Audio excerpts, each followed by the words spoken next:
When we perform ultrasound, we're sometimes not aware of which enormous developments and technology is actually included into these ultrasound scanners.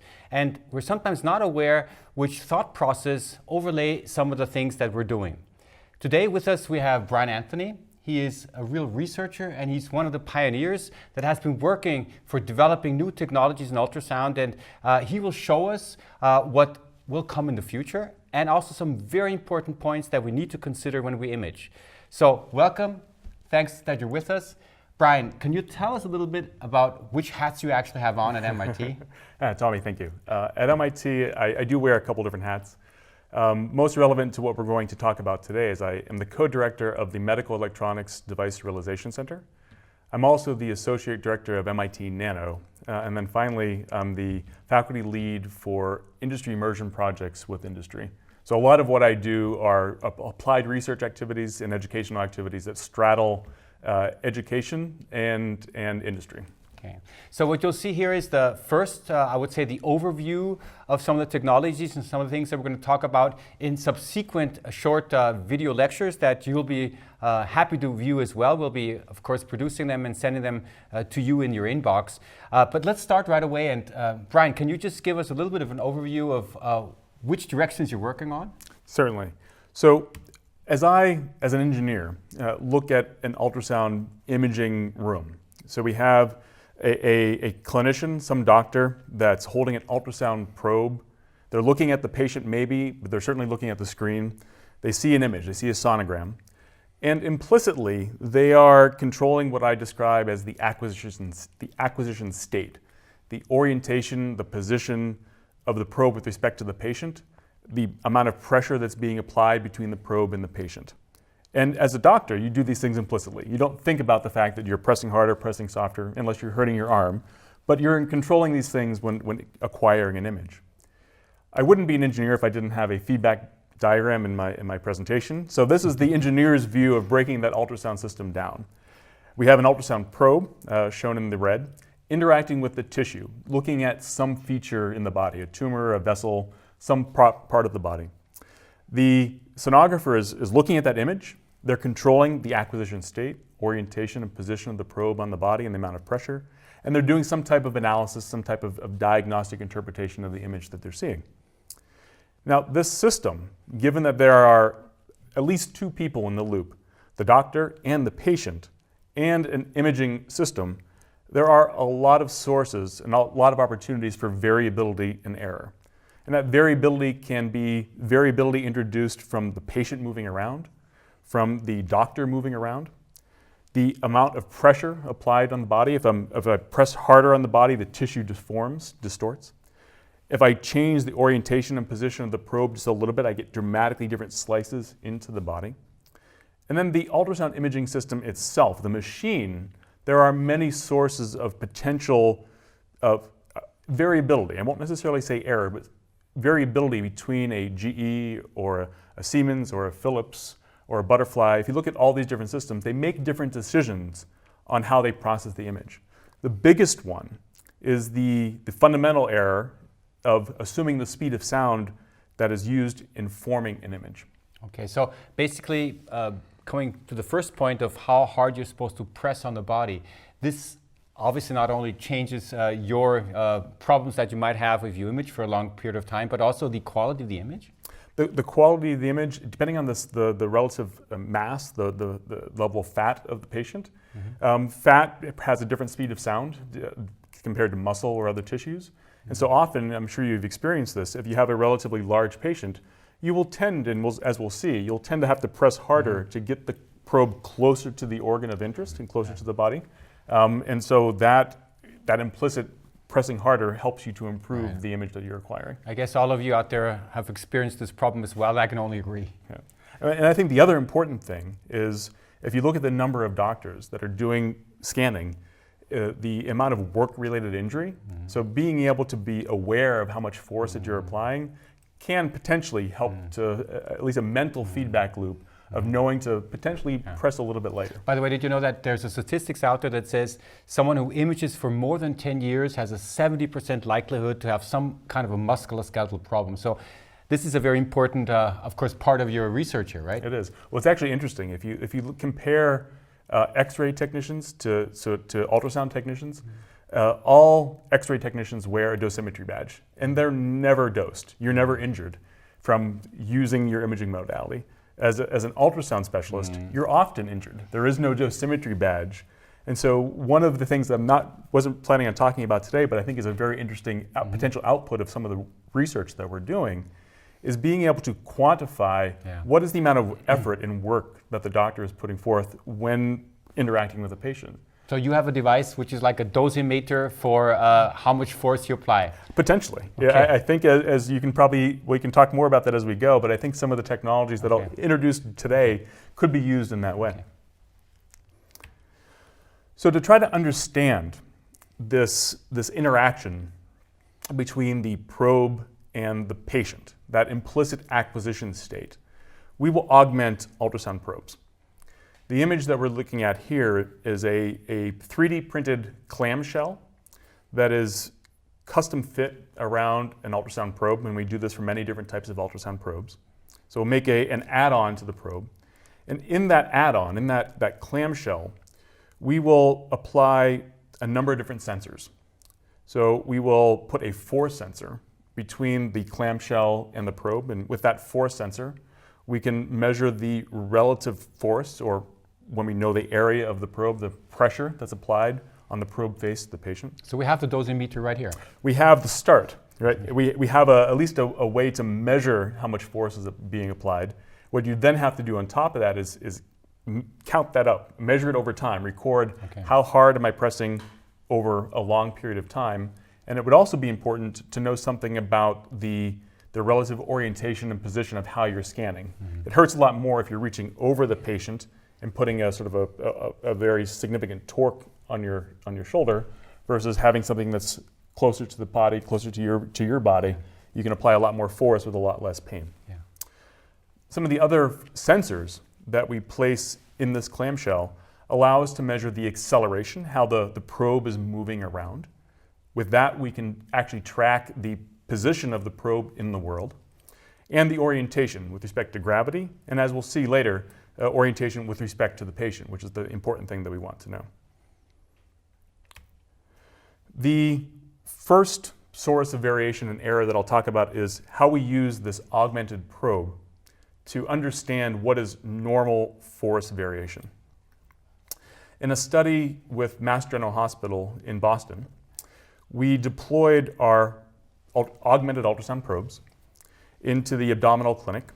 We enrolled 13 sonographers and 10 different patients and had a mix of 53 full abdominal exams, where during those exams we measured how much force, how much pressure was being applied between the probe and the patient, and we measured other variables, but we'll first talk about the force. So let's just see what some of that data actually looks like. Here are three traces, three force versus time plots from one of the sonographers that was enrolled in the study when they imaged 3 different patients. What we can see is the different patients, it took various amounts of time to do the full scan. One patient was imaged in about 600 seconds and the other patient just about 800 seconds. We can also see that the blue plot actually corresponds to a patient that has a body mass index of 36. They're a heavier patient. So as we're doing this full abdominal exam, there's a lot more force that the doctor is applying to be able to image the kidneys, the spleen, everything that you're doing during a full abdominal exam. Which sounds quite logical, but as far as I read this plot, it also shows you take longer too. So you not only have more force, but you have a longer exam. Correct. Yep, a longer exam, so more you're being dosed with more effort. You're potentially applying more torque and potentially more work and damage to your shoulder. The summary statistics here are taking all of this force measurement over the entire time, and in summary saying for the more slender patient, the BMI, the body mass index of 24, on average only 4.5 newtons of load was actually applied.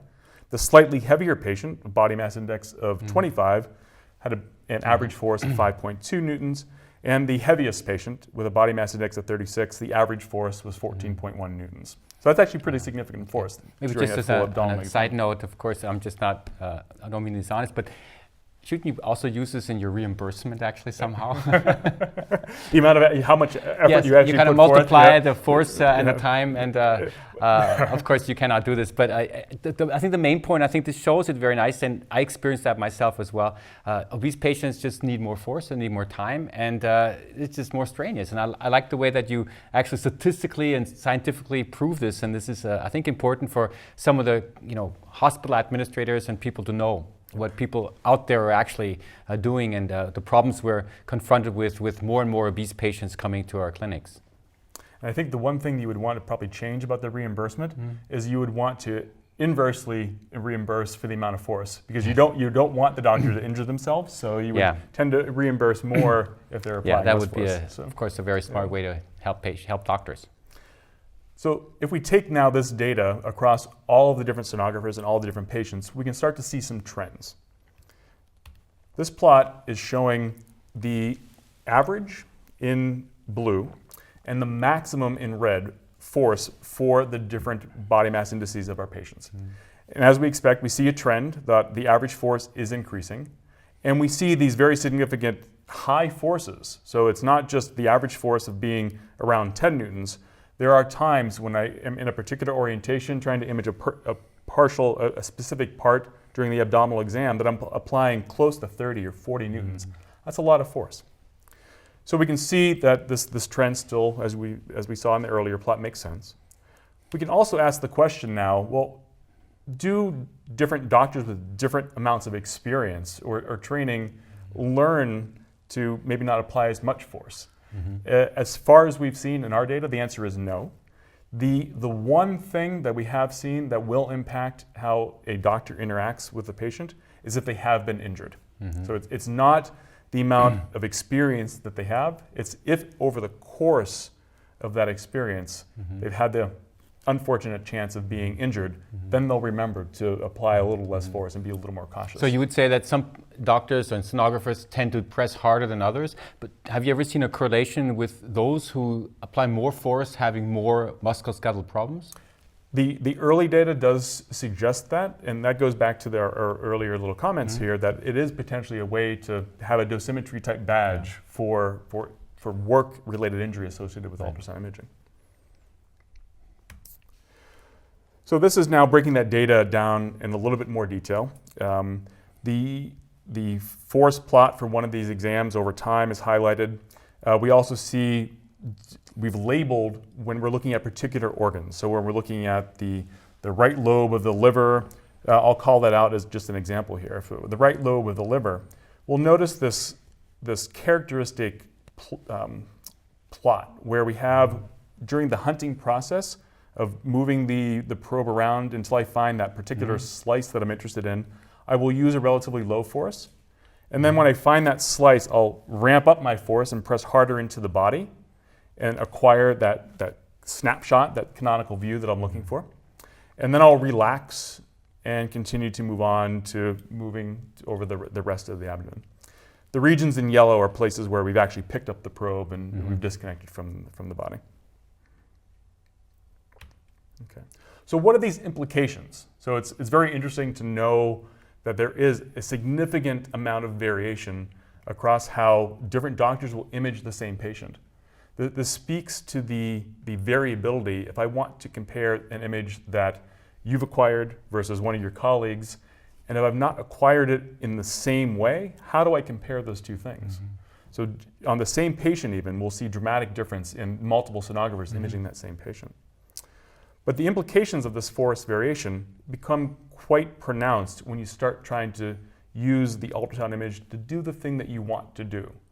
And I would hypothesize what that is either you want to dimension something. I want to measure the size of a tumor, the size of a vessel, the size of an opening, or I want to quantify some aspect of the tissue, the stiffness of the tissue, for example, or the structural properties of the tissue. Again, we'll take this ultrasound probe and measure force. This image that we're looking at is of the basilic vein on the arm, imaged at 1, 3, and 5 newtons of load. This is a direct visual understanding of if I press harder on the body, and certainly for the things that are near the surface of the body, how hard I'm interacting with that patient changes what I see. So if I'm trying to take the dimension of the vein, and I say, well, I don't know if I'm pressing with 1, 5, or 3 newtons of load, how do I actually get an accurate dimension of what's going on? This probably does not play such a role if you do echocardiography, because I would assume you cannot press as hard enough to compress the mitral valve, for example, but it does play a role if you look at musculoskeletal or subcutaneous tissues or small parts. That really makes a difference there, right? So yes, but I'll actually sort of add a little bit of sort of nuance to that. If you're imaging through intercostally, and the probe is actually resting on the ribs, then the amount of force that you're applying is being absorbed by the skeletal system. And so the impact of force variation is not as significant. When you're looking at things near surface, certainly how we are interacting with the body, how hard we're pressing has a dramatic impact. But actually, if you look at things even deep in the body, so if I'm doing an abdominal exam, but I'm looking deep at the liver or the kidney, I'm not distorting the liver or the kidney necessarily, but I can be distorting the tissue between. The act of distorting the atmosphere, right? Distorting that path that the ultrasound takes to get to your organ of interest also introduces bias. It's not the same type of bias, but it will introduce a distortion effect into how the image is reconstructed. So that was looking at the structure. I want to talk a little bit about elastography. For people that aren't familiar with elastography is to estimate the stiffness of the tissue. It's a measure of how much does the tissue distort subject to a particular load. Very stiff tissues, if it were steel, for example, if you were Iron Man, and you pressed on your Terminator. Arnold Schwarzenegger, okay. Great governor, too bad he couldn't be president. If you were to press on very stiff tissue, it doesn't distort much. But if you were to press instead on a sponge or on jello, something very soft, a little bit of pressure, a little bit of force, it distorts dramatically. The stiffness of the tissue is useful for being able to discriminate between different types of tumors. It says something about the quality of the healthiness of the tissue. In these images, we have a B-mode image, that's the black and white, and we have a color region that is sitting on top of that B-mode image. That color region is the elastogram. The bluer colors are a false coloring map of reporting low elasticity values, and when the image is red, it's a high elasticity value. These 3 images are 3 different elastograms where we've estimated the spatial map of the stiffness of the tissue under 3 different loads. The circled region in each one of these elastogram boxes has been evaluated by a doctor to be the same region of tissue. Now, we do note that this region of tissue is moving, as we would expect. If you're pressing on the body and you're compressing it, as you press harder, you're going to, things that are deeper in the body are going to move closer to the surface. So we see this trend of this region sliding slowly up. I guess I should slide over here. We can see this region of the tissue getting closer and closer to the surface. And in that region, the elasticity value, the E value right below that color box, is reporting the average elasticity in that circled region. So if I read you correctly, you cannot use the values. You don't know how much you pressed on the tissue. The values, I would argue, are worthless if you don't know how you're acquiring the data. Because if we're trying to say, well, if I'm trying to track the changing elastic properties, if I'm trying to track the progression of a tumor or fatty infiltration or fibrosis, which will change the elastic properties, if I don't know how I'm getting that measure of elasticity, I can't monitor over time. Because elasticity is a very big topic, of course, now in abdominal ultrasound. As you might know, we're looking at to determine whether or not there's fibrosis or fatty tissue in the liver, steatosis. And so this would be a way of kind of standardizing it? Is that what I would? So I think it can be used in two different ways. You could either say, if I want for this individual to standardize how I'm going to monitor them, I'm going to measure the elasticity of their tissue, and I'm always going to do it at 1 Newton of load. And I'm going to monitor today, 6 months from today, and 12 months from today, always at 1 Newton. That would be one way of standardizing it. It would probably be a different number for different patients. But I would argue that you actually want to standardize in a different way. You don't just want the elasticity at 1 Newton. You want the elasticity as a function of how hard you're pressing. So the elasticity, unlike an engineering material, which has a single elasticity value, tissue strain hardens, meaning the harder you press on it, the stiffer it gets. The elasticity should be thought of as a curve.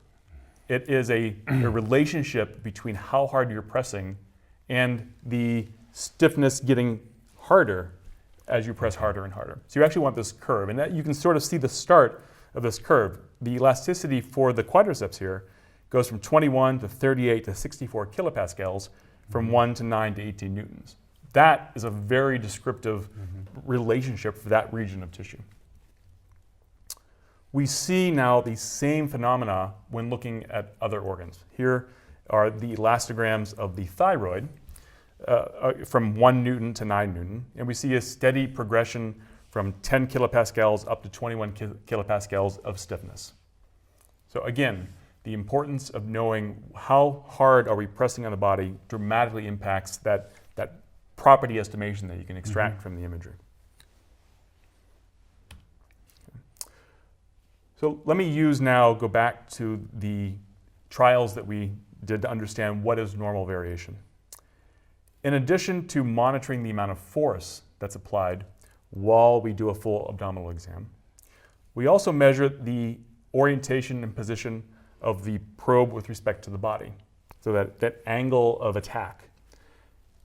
That angle of attack, how we orient the probe on the body, significantly impacts that slice and the quality of the slice that you see. Ultimately, when you're trying to do an image, you would like the surface, the surface of the structure that you're trying to image to be roughly perpendicular to the axis of your probe. Otherwise, the tissue could serve as a mirror, right? That this sound comes in and bounces off angle potentially. The structure that you want to look at, you want it to be perpendicular. So that's what you implicitly are doing as you do this hunting process to find that view that gives you good identification of the boundary that you're looking for. Here we're just looking at an angle sweep on the liver.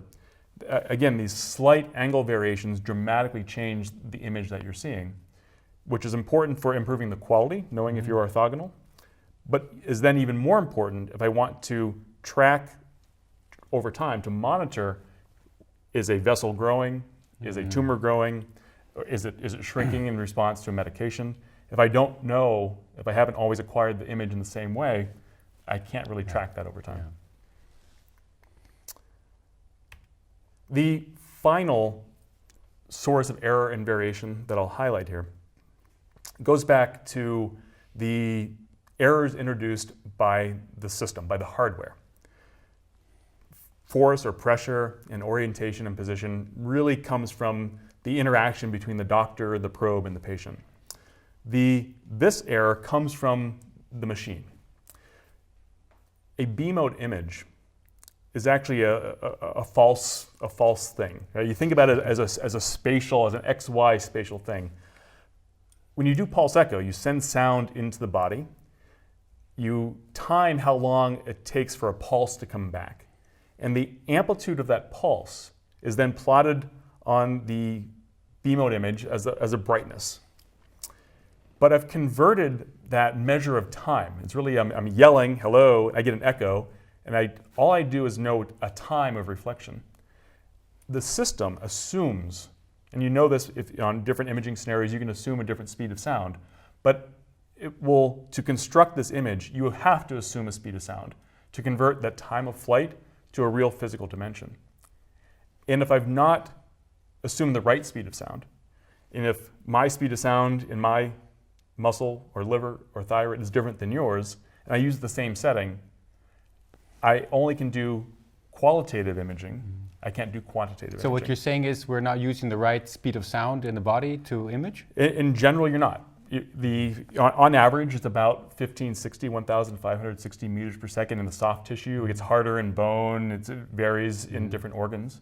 So basically the speed of sound varies depending on who you're imaging, and the variation is large, or how? Well, it's large enough that if you're trying to track small features, then it can be introduced 10s to 20% error, depending on where you're imaging in the body and what you're So doing. that must affect the quality of the image. It affects the quality of the image, and it affects the ability to get quantitative information out of the image. So what we're seeing here, and I hope this comes through to the folks watching this, is looking at a region of muscle where we have constructed two images with the same underlying channel data. So we send out pulses into the tissue, we receive those pulses, and we go through the B-mode image construction process, which uses an assumed speed of sound. The image on the left has assumed that the speed of sound in the tissue is 1,400 meters per second. The image on the right has assumed that the tissue speed of sound is, on average, 1,560 meters per second. If you can see this, it's very clear on my monitor, the sharpness, the contrast in the 1,560 meter per second image on the right is much better than the blurry image on the left. Absolutely. So we've used now, we can sort of, this provides us human intuition for saying, well, maybe it's actually this notion of if I were to ask the question, what speed of sound is the tissue actually? And I construct different images with different assumed speeds of sound. So for me, this is kind of the notion would be if we would really know how quickly the sound travels in this specific tissue, we would get much better image quality. You get much better image quality. And then you could potentially, if you expand this notion to not just the average speed of sound in the entire image, but to start mapping out that speed of sound. So for example, to know how quickly is it here, opposed to here, opposed to here? Correct, and to map out that full speed of sound. But your first point, without a doubt, it improves the image quality. And we can see that just directly by seeing the sharp image on the right and the blurry image on the left. The plot that we're looking at is this idea of the sharpness versus assumed speed of sound more quantified. We analyze these images, we ask the question, how sharp is the image? We plot that sharpness, 3 different measures of sharpness versus speed of sound. And what we see is the actual speed of sound, if you look at this peak, is around 1540 meters per second, which is actually the real speed of sound independently measured with some other techniques of that region of tissue. So in this way, we can construct an image, ask the question, how sharp is the image, and adjust the speed of sound until we get the sharpest image, and say something more quantitative about the data that we've acquired. So I hope I've tried to motivate a little bit these sources of error and variability, some of which come from the interaction between the probe and the patient that are completely in your control. I can press harder, I can press softer, I can move around. And errors associated with the imaging hardware itself. And the speed of sound, we have to rely on the manufacturers of ultrasound systems to give us those knobs to play with. But what is really interesting is, again, continuing to ask the question, what are the implications of these sources of error and variability in diagnosis and monitoring? And I'll go back to my earlier statement. Really what you're looking at anytime you're acquiring an image of the body is I want to image the size of something or obtain a measure of the property of the tissue. And all these sources of error, these big ones of orientation and position, amount of pressure, and the speed of sound, bias and change the conclusions, which is why currently ultrasound is viewed as far more qualitative than quantitative. What I will do in the future, which I'm excited to share with you and with the audience out there, is to now take this as context. These are issues that we have to deal with. What are the technologies that allow us to either measure or control and to have at least some visibility into the imaging process to reduce that error, to reduce the variation, and to get more quantitative information out of the ultrasound image, to make ultrasound imaging more repeatable, more quantifiable, and hopefully more useful. Okay. Well, fantastic, Brian. I have a few more questions which are on my mind, and I'm trying to envision the machine of, I don't know, next generation. Would you envision a button on there where you can go sharpness, and what you actually do is you're changing the analysis that overlays the 2D image, saying that, okay, now you have a speed of sound of this and this, and just turning it all back and forth until you get the best image quality? Would that be something that you see, or would this be performed automatically? So you can do that now. Depending on the hardware, you can actually just adjust that speed of sound, and you could do that type of analysis now, but that's going to be painful to do. So the actual future is to make those calculations automatically. Okay. What we've not talked about today, but what finally ultrasound is benefiting from is Moore's law. The idea that semiconductors, so the amount of computation they can put on a silicon chip is getting better and better and better. And finally, imaging, ultrasound imaging does not rely on analog processing. You can finally now, with the benefit of computation, you can actually grab the channel data, meaning the raw data that's coming from the individual elements in your array. And your computer now, with enough computation power, the GPUs that are powering both Bitcoin and graphics, allow you to make some of these on-the-fly experiments. So it doesn't have to be the doctor saying, well, what is the speed of sound? The system itself can do that analysis for you. Would this, for example, mean that the system can analyze the velocity in different tissues and just turning it around all of a sudden show you what is the speed of sound in individual parts of the body and perform some kind of a map so that you learn more about the tissue? So it's almost like a tissue characterization? Correct. And that's exactly what elastograms are. When we looked at the elastograms, elastograms are a mapping of the elasticity that is proportional to the shear speed of sound in the tissue. And shear waves are not the waves that are typically used when acquiring an ultrasound image. The waves that are used in an ultrasound image are longitudinal waves, waves that propagate from the probe out to the tissue and back. The tissue motion, if you look at how the tissue is actually vibrating, is back and forth parallel along the direction of motion. And those are the things that travel around 1,560 meters per second. Shear waves are waves that propagate from here, from the probe to the patient, but that actually the particle motion is perpendicular. And these are a type of wave that travels relatively slow. Shear wave imaging, in a quasi-static way, images with that fast speed of sound, longitudinal wave, that propagating wavefront of the shear wave. The shear wave is proportional via a squared relationship with the elasticity. So that's how we got those elastograms. Now finally, to your question, what we're looking at with this speed of sound is a map of the longitudinal speed of sound. So with these two technologies, we can now both map the shear speed of sound, the elastogram, and the longitudinal speed of sound, and have a much more robust and informative map of the tissue properties. Well, Brian, listening to you, I'm remembered of one of my first mentors in ultrasound, and when I started my career in ultrasound, and I said I would want to go in this technology, and he said, don't go to ultrasound, it's a dead technology. So listen to you, you've just changed everything in my mind, and seeing that it's much more complex than just to have a wavefront coming and being reflected and being looked at. But it also shows which enormous potential is in ultrasound and what we can expect in the future. And I know that what Brian is telling you right now is just the start. We've now set the stage. We've talked about the problems, and in the next webinars or videos that you will be able to see, we'll talk about the solutions. Correct. Thank you. Thank you very much for being with us, Brian. Thank you. My pleasure. And thank you for your time.